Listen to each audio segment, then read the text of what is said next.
Please দয়া করে আমার জীবনটা এভাবে নষ্ট করে দিও না। আচ্ছা তুই রেডি হবে না, তোর বড়টা রেডি হবে। তাহলে তুই বলছি এই তুই ওকে রেডি করে দিবি। কমিশনার শালা কালকে আসবে, কালকেই তোর বিয়ে হবে। এইটা আমার শেষ কথা, কথাটা মনে রাখিস।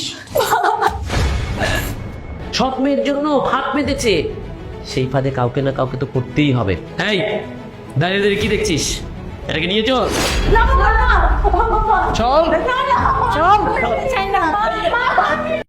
এই শোন, কমিশনারের শালা তোকে পছন্দ করেছে, আমাকে 10 লাখ টাকা দিয়েছে তোকে বিয়ে করবে বলে। আর সেই টাকা দিয়ে আমি জমিও কিনে ফেলেছি। মা মা তুমি সব কি বলছো? কমিশনারের শালার তো 3টা বউ আছে। চুপ কর, বিয়ে তোকে করতেই হবে। আমি 10 লাখ টাকা নিয়েছি, বিয়ে না করলে 10 লাখ টাকা আমি ফেরত দেবো কোত্থেকে? মা দয়া করে আমার সাথে এমনটা করো না মা। আজকে আমার মা যদি বেঁচে থাকতো আমার সাথে এমনটা হতো মা। আমি তো তোমাকে আমার নিজের মা ভাবি, তুমি কেন আমাকে মেয়ে ভাবতে পারো না? আচ্ছা এই কাজটা যদি তোমার মেয়ের সাথে হতো তুমি কি মেনে নিতে পারতে মা? তুই বিয়ে করবে না তোর বাপ বিয়ে করবে। আমার মেয়ের সাথে তুই তুলনা দিতে চাস? আমার মেয়েকে আমি ডাক্তার বানাবো। তুই তুই কালকে রেডি হয়ে থাকবি, কমিশনার শালা তোকে বিয়ে করতে আসবে। এটা আমার শেষ কথা, বুঝছিস? মা আমি পড়াশোনা করতে চাই মা, আমি অনেক বড় হতে চাই। প্লিজ দয়া করে আমার জীবনটা এভাবে নষ্ট করে দিও না।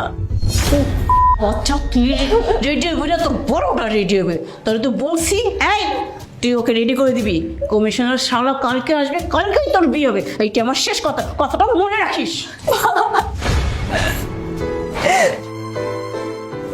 না আমি এই বাড়িতে থাকবো না, আমি কিছুতে এই লোকটাকে বিয়ে করবো না। আমার জীবন আমি নষ্ট হতে দেব না। আমি প্রয়োজন হলে এই বাড়ি থেকে চলে যাব, অনেক দূরে চলে যাব। এত কষ্ট করে বর্ষে যে এসে যখন দেখি আমার বউ পালিয়ে গেছে, তখন কি করতে ইচ্ছে করে? বস আপনি যা বলবেন। কোথায় গেছে মেয়ে, কোথায় গেছে?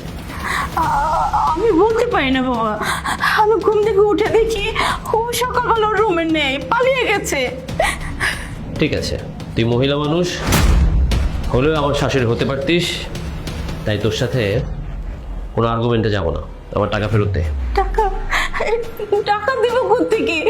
টাকা তো জমি কেনার জন্য অ্যাডভান্স দিয়ে দিছি।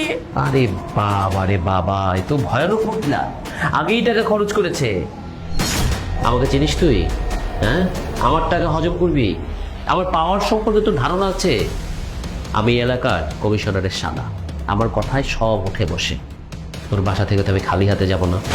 3টে বিয়ে করছি, আরও একটা বিয়ে করব, সুন্নত 4টা বিয়ে করা। এই এটাকে তোর। না বাবা না, এটা আমার আপন মেয়ে, ও আমার সৎ মেয়ে ছিল, তাই তো ওরে আপনার কাছে বিয়ে দিতে চাইছিলাম। বাপ রে বাপ, এটা আমাদের দলে নিয়ে আইনে তো। এ তো ভয়ানক মহিলা, সৎ মেয়ের জন্য ফাঁদ পেতেছে, সেই ফাঁদে কাউকে না কাউকে তো করতেই হবে। এই দাঁড়িয়ে দাঁড়িয়ে কি দেখছিস? এটাকে নিয়ে চল, না বাবা না, চল চল। চাই না।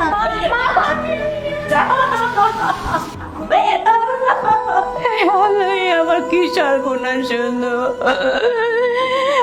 আমার মেয়ের জীবনটা নষ্ট হয়ে গেল। আমি কি